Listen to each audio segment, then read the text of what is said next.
Good morning, students. In the last lecture, આપણે environmental સાયન્સની અંદર હ્યુમન એન્વાયરમેન્ટ રિલેશનશિપ જોયું હતું. આજે આપણે કોઝિસ ઓફ ધી એન્વાયરમેન્ટ ડિસ્ટ્રક્શન્સ એટલે કે કોઝિસ એટલે કે કારણો. કોના કારણો? તો કે ઓફ એન્વાયરમેન્ટ ડિસ્ટ્રક્શન્સ એટલે કે ડિસ્ટ્રક્શન્સનો મતલબ થાય છે ડિસ્ટર્બન્સ. અત્યારે પર્યાવરણની અંદર ઘણું બધું ડિસ્ટર્બન્સ આવી ગયું છે. એના કારણો શું છે એ આપણે જોવાનું છે. તો કે શું કહે છે? Human actions affect the environment and we have take a major step to solve this problem. એટલે કે હ્યુમન એક્શન્સ એટલે કે માનવીની પ્રવૃત્તિઓ છે અસર કરે છે કોને? ધ એન્વાયરમેન્ટ, પર્યાવરણને. And we have to take, અને આપણે અત્યારે એવા major step to solve this problem, આ સમસ્યાને સોલ્વ કરી શકીએ એવા આપણે ઘણા બધી સ્ટેપ એટલે કે પગલાં લેવા પડે એમ છે. There are the major environmental challenges that people face today. એટલે કે અત્યારે ઘણી બધી આપણે મેજર એન્વાયરમેન્ટલ ચેલેન્જીસ, ઘણી બધી ચેલેન્જીસ છે આપણે ફેસ કરવી પડે છે, એનો સામનો કરવો પડે છે આજે. વી have to find the solutions, એના માટેનું આપણે સોલ્યુશન્સ, નિકાલ કાઢવો પડે એમ છે.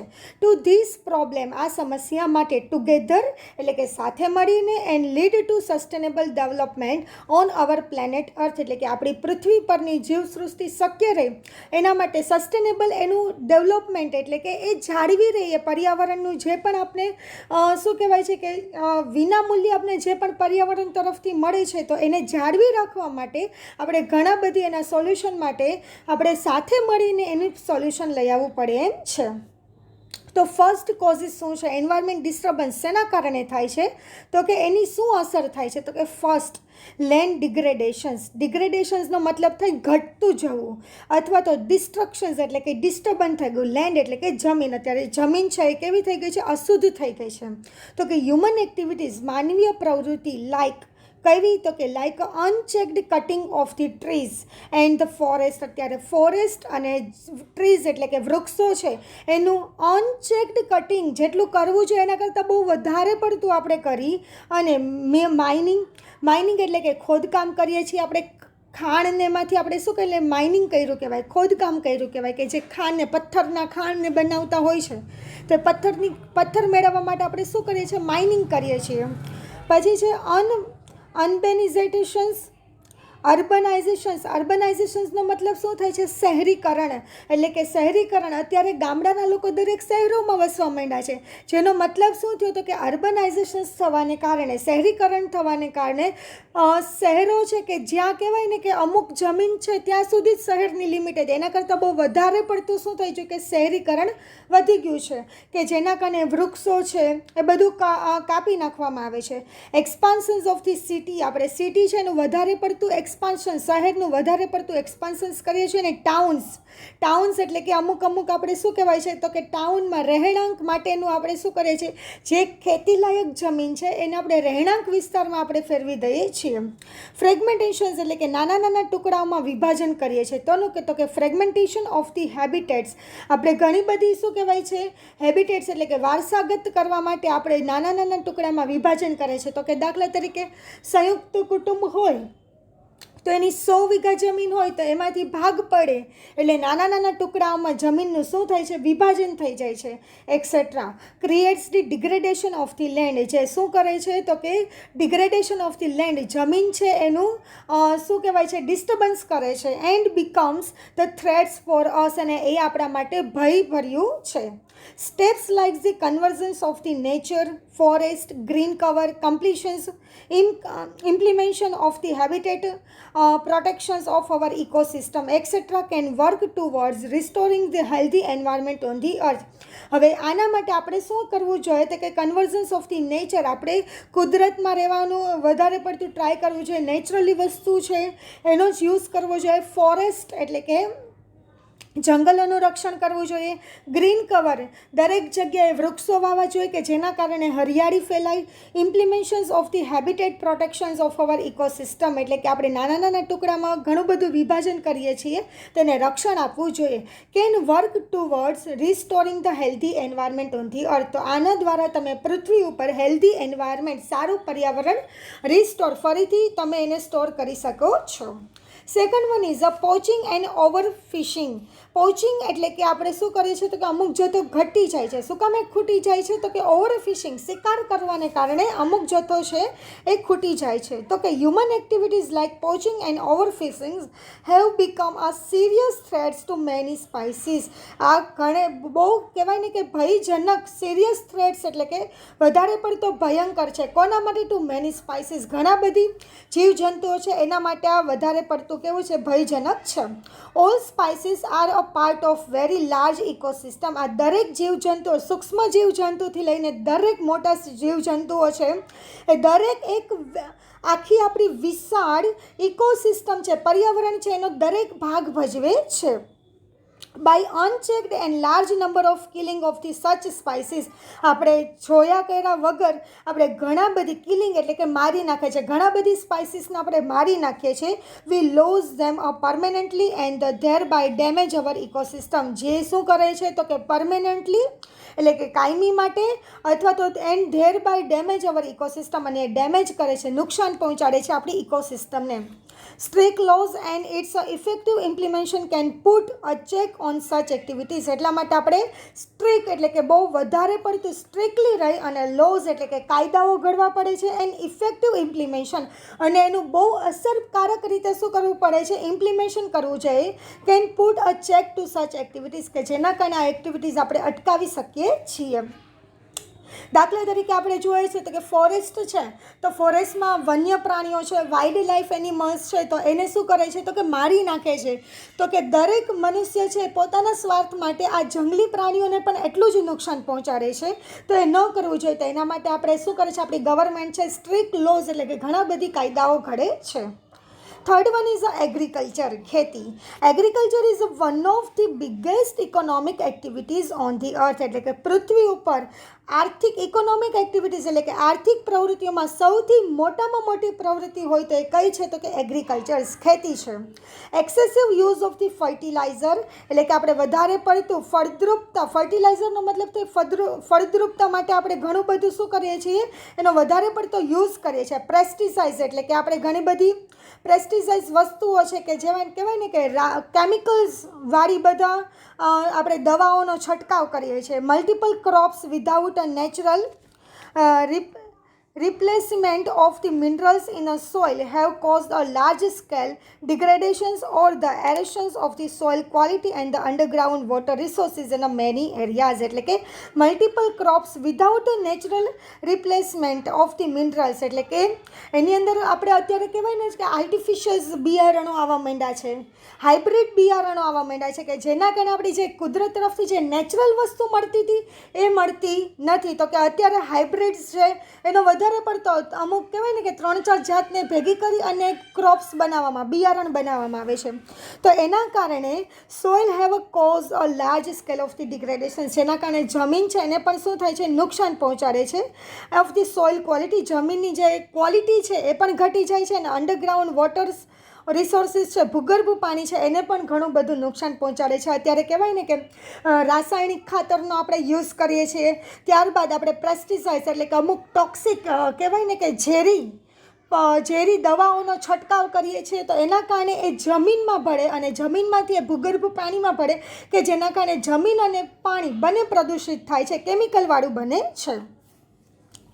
આગળ કહે છે ટુ એલિમિનેટ રિડ્યુસ ધ સચ અ પ્રોબ્લેમ. જો તમારે આ પ્રોબ્લેમને રિડ્યુસ કરવી હોય તો natural friendly techniques of the farming, ખેતી માટે તમારે કુદરતીની કહેવાય ને કે નેચરલ ફ્રેન્ડલી ટેકનિક્સ હોય એવી પદ્ધતિઓનો યુઝ કરવો જોઈએ, કે જેના કારણે એ શું કહેવાય છે કે વ્યવસ્થિત સારી રીતે એ થઈ શકે. લાઈક ઓર્ગેનિક ફાર્મિંગ, ઓર્ગેનિક કરે જ છે ને અત્યારે. ઓર્ગેનિક ફાર્મિંગનો મતલબ શું થાય? કે વિધાઉટ પેસ્ટિસાઇડ્સ ઓર વિધાઉટ કેમિકલ્સ યુક્ત, તમારે જંતુનાશક દવાનો છંટકાવ કર્યા વગરનું જે હોય છે એ. ત્યારબાદ કહે છે પરમેક્યુલર ફાર્મિંગ, કલ્ચરલ ફાર્મિંગ એટલે કે આપણું જે જૂની પરંપરાગત મુજબ જે ફાર્મિંગ ચાલુ છે એ થવું જોઈએ. એક્સેટ્રા શુડ બી અડોપ્ટેડ, એને આપણે અડોપ્ટ કરવું જોઈએ. Fourth one is a species that are invasives એટલે કે ઇન્વેસિવ્સનો મતલબ થાય છે આક્રમણ કરનારું. અમુક એવા સ્પાઇસીસ હોય છે કે જે શું કરે છે? આક્રમણ કરે છે. ડ્યુ ટુ ધ ગ્લોબલાઇઝેશન્સ એટલે કે ગ્લોબલાઇઝેશન્સ એટલે કે વૈશ્વિકીકરણને કારણે people travels across the world in a many countries એટલે કે લોકો છે એકથી બીજા દેશમાં ટ્રાવેલ કરવા માંડ્યા છે. With that many species of the organisms also get transported to area that they have not experience in the past. એટલે કે જેના કારણે with have many species of the organisms, ઘણા બધી સજીવો જીવજંતુઓ છે, ઓલ્સો ગેટ ટ્રાન્સપોર્ટેડ, એક જગ્યાએથી બીજી જગ્યાએ ટ્રાન્સપોર્ટ કરવામાં આવે છે to the area that they have not experience in the past, જેને ભૂતકાળમાં ક્યારેય એનો એક્સપિરિયન્સ નથી. This will create the many environmental problem, જેના કારણે પણ ઘણી બધી એન્વાયરમેન્ટલ પ્રોબ્લેમ્સ ક્રિએટ થાય છે. Like the new disease when they comes across the native spaces, એટલે કે જ્યારે પાછું એ આવે છે તેના કારણે નવા એના રોગો બીજા જીવજંતુઓ છે, પ્રાણીઓ છે એને ફેલાય છે. They come across the native species, એટલે કે જે પોતાને ત્યાં જે પ્રદેશમાં એને ફાવતું તેનીથી જગ્યાએ બીજા પ્રદેશમાં એ પ્રાણીઓને લઈ આવવામાં આવે છે, કે જેના કારણે એ ત્યાં એનું વાતાવરણ જો એને સાનુકૂળ ન આવે એના કારણે એ લોકોને શું થાય છે તો કે ઘણા બધી ડિસીઝ રોગો ફેલાય છે. These invasive species faces the competency with the native species, અને એના કારણે એને શું કરવું પડે છે, નેટિવ એટલે કે અહીંના પ્રદેશના જે પ્રાણીઓ છે એની સાથે એને કોમ્પિટન્સીસ એટલે કે એની સરખામણી કરવામાં આવે છે, કે જેના કારણે એને ઘણું બધું નુકસાન પહોંચાડે છે. આપણે કહી શકીએ છીએ ને ફોર એક્ઝામ્પલ કે ઇન્ડિયન લાયન્સ છે આપણા ગુજરાતના જ, આપણા ગીરના જે સિંહો છે, તો એને કોઈ બીજા પ્રદેશમાં અમેરિકામાં ટ્રાન્સપોર્ટ કરવામાં આવે તો બની શકે છે કે અહીંનું જેવું વાતાવરણ હોય એવું અમેરિકામાં એને સૂટ ન થઈ શકે, તેના કારણે એને ત્યાં ઘણી બધી બીમારીઓ ફેલાય છે. Next one is the problems of the pollutions. પ્રદૂષણનું પ્રમાણ કેવું થાય છે, પ્રદૂષણની સમસ્યાઓ પણ વધી ગઈ છે. There is a high level of the toxin in the environment today. આજે તો કે ટોક્સિનનો મતલબ થાય છે ઝેરી પદાર્થો. ઝેરી પદાર્થો છે પર્યાવરણમાં બહુ વધારે પડતા ભળી ગયા છે. Due to air, water and the land pollutions છે. ક્યાં ભળેલા છે તો કે હવામાં, પાણીમાં અને જમીનમાં, જેના કારણે તો કે હવાનું પ્રદૂષણ, પાણીનું પ્રદૂષણ અને જમીનનું પ્રદૂષણ થાય છે. This has endangered all the living organisms on our planet Earth, કે જેના કારણે એ ડેન્જરસ પડતું આપણી પૃથ્વી ઉપર એ કેવું છે તો કે દરેક લિવિંગ ઓર્ગેનિઝમ્સ, દરેક સજીવો માટે એ ખૂબ જ ભયજનક છે. It leads to the chronic and the fatal disease like a cancer, જેના કારણે કહેવાય ને કે ક્રોનિક એટલે કે ખૂબ જ ભયજનક બીમારી એન્ડ ફટલ ડિસીઝ એટલે કે ખૂબ જ ભયંકર બીમારીઓ થાય છે, લાઇક અ કેન્સર પણ થઈ શકે છે. To maintain the healthy atmosphere, જો તમારે વાતાવરણ છે એને શુદ્ધ રાખવું હોય તો વી need two control even stop the toxin production. તો આપણે શું કરવું પડે છે, આના ઉપર કંટ્રોલ રાખવો પડે છે, અને સાથે સાથે આવા ઝેરી પદાર્થોનું જે પ્રોડક્શન થાય છે તેના ઉપર આપણે સ્ટોપ એટલે કે એને રોકવું જોઈએ. We should concentrate the more on using the natural resources which are safe for the health of the people and other living organisms on our planet Earth. જેના માટે we have to concentrate, આપણે ધ્યાન રાખવું જોઈએ more on using the natural resources, આપણે કુદરતી સંસાધનોનો use કરવો જોઈએ, which are safe છે આપણા માટે કેવું હોય, સલામતી ભર્યું હોય, for the health of the people, આપણા લોકોના કહેવાય ને કે લોકોના સ્વાસ્થ્ય માટે પણ એ સેફ સલામતી હોવું જોઈએ, and other living organisms on the our planet, અને પૃથ્વી ઉપર જીવતા અન્ય સજીવો માટે પણ એ શું કહેવાય છે તો કે યુઝફુલ થવું જોઈએ. એટલા માટે આપણે પોલ્યુશન્સ ઘટાડવું જોઈએ. 6th one is the problem of the poverty એટલે કે ગરીબી. અત્યારે ગરીબીની સમસ્યાઓ પણ વધી ગઈ છે. Today especially developed and under develop countries એટલે કે વિકાસશીલ અને વિકસિત અને અવિકસિત દેશો છે are facing the problem of the poverty. એ ગરીબીની શું કરે છે, સમસ્યાઓને ફેસ કરે છે. Approximately 35% of the people live below the poverty line, એટલે કે ગરીબી રેખા છે એનાથી નીચે જીવતા લોકો કેટલા છે, 35% જેટલા છે. They have few options for their survival and depends on the natural resources for their water, food, shelters નો મતલબ થાય છે તો કે ધરતીના સ્તરમાંથી મળી આવતો વનસ્પતિનો અમુક ભાગ છે કે એના ઉપર એ શું હોય છે, ડિપેન્ડ હોય છે. એટલે કે they have few options, એની પાસે ઓછા જ ઓપ્શન હોય છે ધેર સર્વાઈવલ પોતાનું જીવન ટકાવી રાખવા માટે એની પાસે ઓછા જ ઓપ્શન હોય છે એન્ડ ડિપેન્ડ્સ અને આધારિત હોય છે natural resources.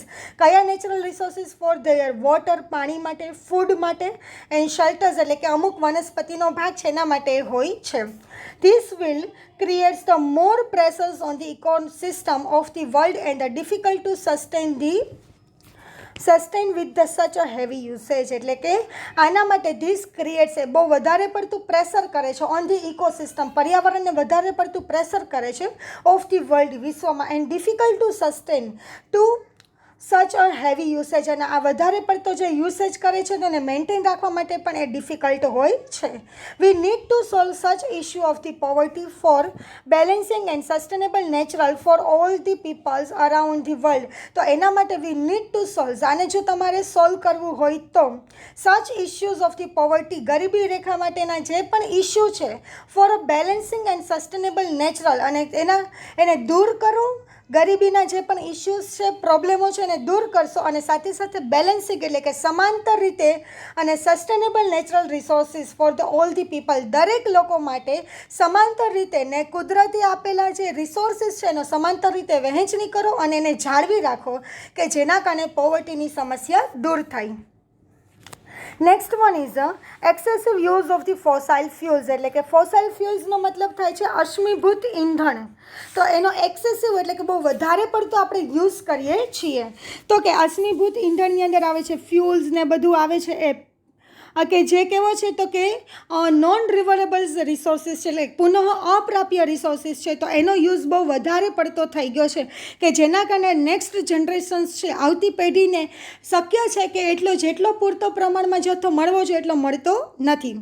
Four any economic fossil fuel is consider as a basic energy source. એટલે કે કોઈપણ ઇકોનોમી અર્થતંત્રની અંદર અશ્મિભૂત ઇંધણ છે એ વધારે પડતું ધ્યાનમાં લેવાય છે. Basic energy source, energy source એટલે કે કંઈ પણ તમારે મશીન કે જે પણ રન કરવામાં આવે છે ઉદ્યોગોની અંદર, ઇન્ડસ્ટ્રીઝની અંદર, તો મશીનરી રન કરવા માટે પણ આ ફોસલ ફ્યુલ અશ્મિભૂત ઇંધણોનો યુઝ થાય છે. એટલા માટે બેઝિક એનર્જી સ્ત્રોત છે કે જેના થ્રુ જ ઉદ્યોગો આગળ કામ કરી શકે છે, નકર કરી શકે નહીં.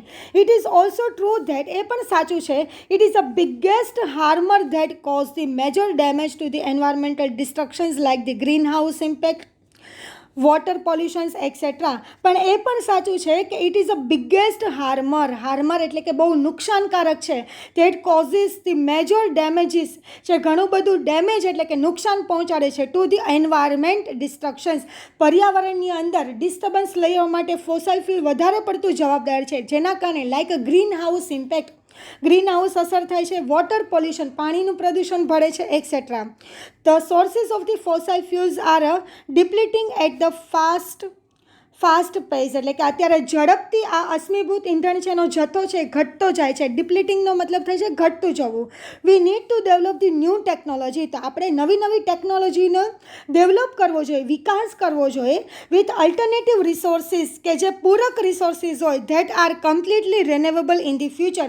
રેનેવેબલ્સનો મતલબ થાય છે કે જે પુનઃ પ્રાપ્ય હોય એવા જ ટેકનોલોજીનો યુઝ કરીએ કે જેના કારણે કે આપણે ફ્યુચરની અંદર ભવિષ્ય માટે પણ એ જથ્થો જળવાઈ રહે. For example solar energy panels છે ને, સોલાર સિસ્ટમ છે કે જેના કારણે આપણે સૂર્યપ્રકાશ છે કે જે આપણે કહેવાય છે કે રેન્યુએબલ્સ પુનઃ પ્રાપ્ય છે કે જેનો જથ્થો ક્યારેય ઘટતો નથી, તો એ પુનઃ પ્રાપ્ય છે તેવી સનલાઇટ્સ છે એનો યુઝ કરીને આપણે સોલર એનર્જી ડેવલપ કરી છે. વાઇન્ડ એનર્જી, પવન ચક્રી દ્વારા પણ આપણે ઇલેક્ટ્રિસિટી જનરેટ કરીએ છીએ. તો આ રીતે આપણે આવી નવી ટેકનોલોજીસ છે જે ઇનોવેટિવ કરી એટલે કે નવા આપણે શું કહેવાય સંશોધન કરી અને એવી ટેકનોલોજીનો યુઝ કરવો જોઈએ કે જેના કારણે આપણે નેચરલ રિસોર્સિસ છે પુનઃ પ્રાપ્ય છે એનો આપણે યુઝ કરી શકીએ. 8.1 is a lack of the proper mechanisms for the law enforcement and the regulations. Lack of the proper mechanisms. Lack એટલે કે ખામી છે. કેમાં ખામી છે? તો કે proper mechanisms for the laws enforcement એટલે કે જે કાયદાઓ છે કે જેનો દબાણપૂર્વક strictly and regulations એટલે કે અમુક નિયમો છે કે જેને દબાણપૂર્વક આપણે ફોલો કરવા જોઈએ પણ એ અત્યારે પ્રોપર રીતે લેક એમાં શું છે ખામી છે, પ્રોપર રીતે અત્યારે કંઈ થતું નથી. આપણે જ કહીએ છીએ ને આપણે ગવર્મેન્ટ અમુક રૂલ્સ છે, રેગ્યુલેશન્સ છે, લો છે એ બનાવે છે, કાયદાઓ ઘડે છે, પણ અમુક લોકો જ એને ફોલો કરે છે, અમુક લોકો એને ફોલો કરતા નથી. વૃક્ષો કાપવા ન જોઈએ તો પણ મનુષ્ય છે એ પોતાના સ્વાર્થ માટે વૃક્ષો કાપે છે તો અગેન એન્વાયરમેન્ટને તો શું કર્યું કહેવાય, નુકસાન જ પહોંચાડે છે. There is a need to strict regulations and the law enforcement through the political, legal and the administrative mechanisms to the cultural excessive pollutions level. એટલે કે પ્રદૂષણનું પ્રમાણ બહુ વધારે પડતું વધી જ ગયું છે. શું કામે તો કે there is a need, તો એના માટે આપણે જરૂરી છે, શું જરૂરી છે, સ્ટ્રિક્ટ રેગ્યુલેશન્સ, બહુ વધારે પડતા નિયમો છે એ શું કહેવાય છે, સ્ટ્રિક્ટ હોવા જોઈએ, એન્ડ લો એન્ફોર્સમેન્ટ, અને લોનું દબાણપૂર્વક, કાયદાઓનું દબાણપૂર્વક પાલન થવું જોઈએ. થ્રુ ધ કોને તો કે પોલિટિકલ એટલે કે રાજકીય રીતે, લીગલ એટલે કે કાયદાકીય રીતે, એન્ડ એડમિનિસ્ટ્રેટિવ મિકેનિઝમ્સ, અને એડમિનિસ્ટ્રેટિવ રીતે પણ, વ્યવસ્થા તંત્રની રીતે પણ દરેક રીતે સ્ટ્રિક્ટલી આ રૂલ્સ એન્ડ રેગ્યુલેશન્સ ફોલો થવા જોઈએ to the cultural excessive pollutions level, કે જેના કારણે આપણે પ્રદૂષણ ઘટાડી શકીએ. It is the negative actions of the humanity and the that puts the entire world at this stage of the environmental destructions, કે જેના કારણે એ નકારાત્મક અસર પહોંચાડે છે, કે જે એન્વાયરમેન્ટને શું કરે છે, નુકસાન પહોંચાડે છે. So the positive approach is needed through the such mechanisms, તો એના માટે હકારાત્મક અપ્રોચ હોવો જોઈએ. કેમ કે અત્યારે ગવર્મેન્ટ જે કાયદાઓ ઘડે છે તો એનો લોકો જે નેગેટિવ રીતે, નકારાત્મક રીતે એનો દ્રષ્ટિથી જોવે છે, પરંતુ એ જ નિયમો માટે તમે પોઝિટિવ રીતે તમે એનો યુઝ કરો તો એ સારી રીતે આપણે શું કરીએ છીએ તો કે ગવર્મેન્ટને પણ હેલ્પફુલ થઈ શકે છે, કે જેના કારણે આપણે એન્વાયરમેન્ટ છે એને પણ ઓછું નુકસાન પહોંચાડી શકીએ છીએ. 9th one is excessive consumptions of the resources. અત્યારે કન્ઝમ્પશન્સ એટલે કે વપરાશ, અત્યારે દરેક રિસોર્સિસ છે, સંસાધનો છે, એનો એક્સેસિવ વધારે પડતો આપણે વપરાશ કરીએ છીએ. We have to realise that the resources on the earth are for the all, એટલે કે આપણે જે નેચરલ રિસોર્સિસ છે, કુદરતી સંસાધનો છે, એ દરેક જગ્યાએ, પૃથ્વી પરના દરેક જગ્યાએ એ અવેલેબલ છે. વી have two live in the harmony with the nature. Harmony એટલે કે પ્રેમપૂર્વક આપણે નેચર સાથે રહેવું જોઈએ, and share the resources with the all, એટલે કે દરેક માટે એ રિસોર્સિસ છે, દરેક માટે એ શેર કરવા જોઈએ. ફોર એક્ઝામ્પલ આપણે જોઈએ છીએ તો કે આપણા સ્વાર્થ માટે જ નહીં, પરંતુ અલગ માનવી સિવાયના પણ બીજા વન્ય પ્રાણીઓ છે અથવા તો પાલતુ પ્રાણીઓ છે, દરેક પ્રાણી માટે આપણે શું કરવા જોઈએ, રિસોર્સિસને શેર કરવા જોઈએ. We also need to use the limited resources as per our requirement, that are next generations will not face any kinds of the problem due to the unavailability of the resources. એટલે કે we also need to use the limited resources, આપણે જે મર્યાદિત resources છે એનો use ઓછો કરવો જોઈએ, એઝ અવર રિક્વાયરમેન્ટ, આપણી જરૂરિયાત છે એટલું જ કરવો જોઈએ, વધારે કરવો જોઈએ નહીં, કે જેના કારણે our next generations will not face any kind of the problem, કે જેના કારણે આવતી પેઢી છે, ભવિષ્યની પેઢી છે, એને આવા જાતની સમસ્યાઓ છે એનાથી એને ફેસ થવું ન પડે, due to the unavailability of the resources, કે જે અપૂરતા રિસોર્સિસને કારણે આવી પ્રોબ્લેમ્સ ક્રિએટ ન થાય, તો એના માટે આપણી રિક્વાયરમેન્ટ મુજબ પૂરતો જે શું કહેવાય છે યુઝ થવો જોઈએ. 10th one is a animal wastage. અત્યારે શું થાય છે, એનિમલ્સ એટલે કે પ્રાણીઓનું પણ વેસ્ટેજ બગાડ થાય છે. As a part of the digestive system of the એનિમલ્સની ડાયજેસ્ટિવ સિસ્ટમ છે, they give off the methanes in the atmosphere, કે જે શું કરે છે, મિથેન વાયુ છે વાતાવરણમાં ભેળવે છે, which damages the our environment એક્સેસિવલી, કે જે એન્વાયરમેન્ટને શું કરે છે, નુકસાનકારક હોય છે. મિથેન્સ એટલે કે જ્વાલાગ્રાહી હાઇડ્રોકાર્બન ગેસ છે એ શું કરે છે, એટમોસ્ફિયર વાતાવરણમાં ભળે છે, કે જેના કારણે એન્વાયરમેન્ટ છે વધારે પડતું નુકસાન પહોંચાડે છે. 11th one is a hydrofracking system, એટલે કે હાઇડ્રોફ્રેકિંગ સિસ્ટમ છે એ પણ શું કહેવાય છે, અત્યારે એમાં અશુદ્ધિ ભળી ગઈ છે, તો કે the hydrofracking process release the very dangerous gases into the environment, કે જે હાઇડ્રોફ્રેકિંગ પ્રોસેસ છે કે જેના કારણે હાઇડ્રોજન્સ બહુ વધારે પડતો વધી જાય, release the very dangerous gases, કે જે વધારે પડતું ડેન્જરસ ગેસીસ છે કે નુકસાનકારક જે ગેસ છે એ એન્વાયરમેન્ટમાં ભેળવે છે, and creates the several disease when it is contaminates with the domestic water line system, કે જે આપણી જે પીવાની પાઇપલાઇન છે કે જેની અંદર એ અશુદ્ધિ ભેળવી શકે છે. Twelfth one is a excessive urbanisations. Excessive એટલે કે વધારે પડતું શહેરીકરણ. અર્બનાઇઝેશન્સનો મતલબ થાય છે શહેરીકરણ થાય છે. The development of this big cities એટલે કે મોટા મોટા શહેરોનું વિકાસને કારણે towns etcetera result in the damages of our rural ecosystem. જે રૂરલ એટલે કે ગામડાની ઇકોસિસ્ટમ છે એને નુકસાન પહોંચાડે છે. And directly affect the domestic natural environment. કે જે ડોમેસ્ટિક જે આપણા કહેવાય ને કે આપણા જે નેચરલ એન્વાયરમેન્ટ છે, જે પ્રદેશનું જે એન્વાયરમેન્ટ છે એને અફેક્ટ એટલે કે અસર પહોંચાડે છે. 13th one is a call mining process. એટલે કે કોલ માઇનિંગ પ્રોસેસ પણ થાય છે કે જે અગેન શું કરે છે તો કે નુકસાન પહોંચાડે છે.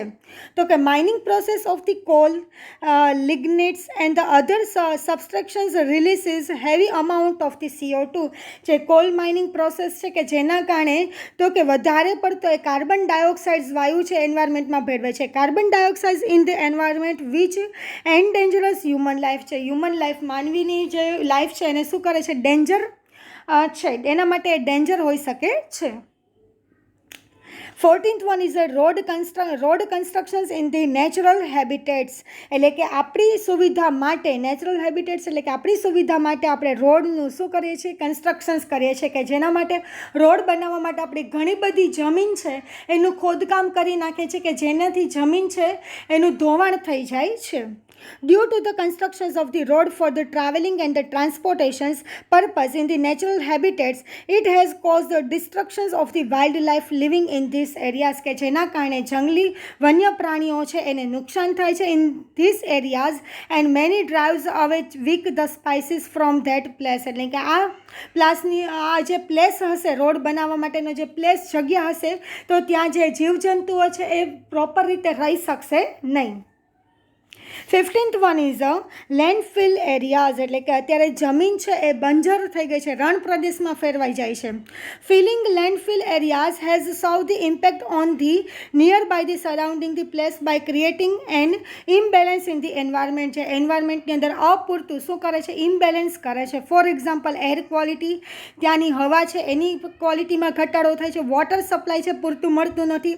Toxic waste ships through the ground and causes the soil pollutions. એટલે કે ટોક્સિક વેસ્ટ એટલે કે નકામો જે કહેવાય ને કે કેમિકલવાળો કચરો છે કે જે ફેંકવાને કારણે ગ્રાઉન્ડની અંદર મેદાનમાં ફેંકવાને કારણે તો કે એની અસર સોઇલ પોલ્યુશન, જમીનનું પ્રદૂષણ વધી જાય છે.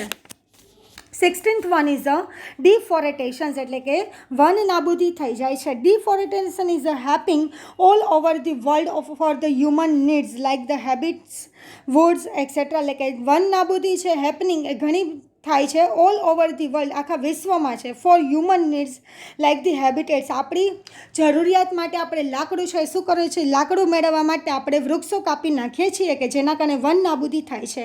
It reduce the forest cover. કે જે શું કહેવાય છે, રિડ્યુસ ધી ફોરેસ્ટ કવર. જે જંગલનો વિભાગ છે તો એને જથ્થો ઘટાડી જાય છે. This creates the imbalance in the environment. જેના કારણે પર્યાવરણની અંદર અસમતુલા જળવાય છે. And can causes the disaster like the. કે જેના કારણે અમુક આફતીઓ પણ આવી શકે છે. ડિઝાસ્ટરનો મતલબ થાય છે આફતી આવી, લાઇક અ ફ્લડ્સ, ફ્રેમિન્સ. ફ્લડ્સ અથવા તો ફ્રેમિન્સ એટલે કે પૂર આવવું. લેન્ડસ્લાઇડ્સ એટલે કે અમુક જમીનનો ભાગ ઘસી આવવો. There is the urgent needs to make a people aware about the plantations to compensate the loss due to the deforestations. એટલે કે ડિફોરેટેશન્સને કારણે આપણે જે વૃક્ષો કાપી નાખ્યા છે તો ફરી ત્યાં પ્લાન્ટેશન્સનો મતલબ થાય વૃક્ષો વાવવા જોઈએ કે જેના કારણે ફરીથી એ જગ્યા છે એ શું કહેવાય કે જંગલની અંદર ફેરવાય છે કે જેને કારણે ડિફોરેટેશન્સ, વન નાબૂદી ઘટાડી શકીએ છીએ. So this is the causes of the environmental destructions. એટલે કે આપણે એન્વાયરમેન્ટ છે, પર્યાવરણને કઈ રીતે નુકસાન પહોંચાડે છે, એની અસરો, કારણો શું છે એ આપણે જોયું. જો તમને આ ટોપિકમાં કંઈ ન સમજાય તો એની ટાઈમ પૂછી શકો છો. Thank you.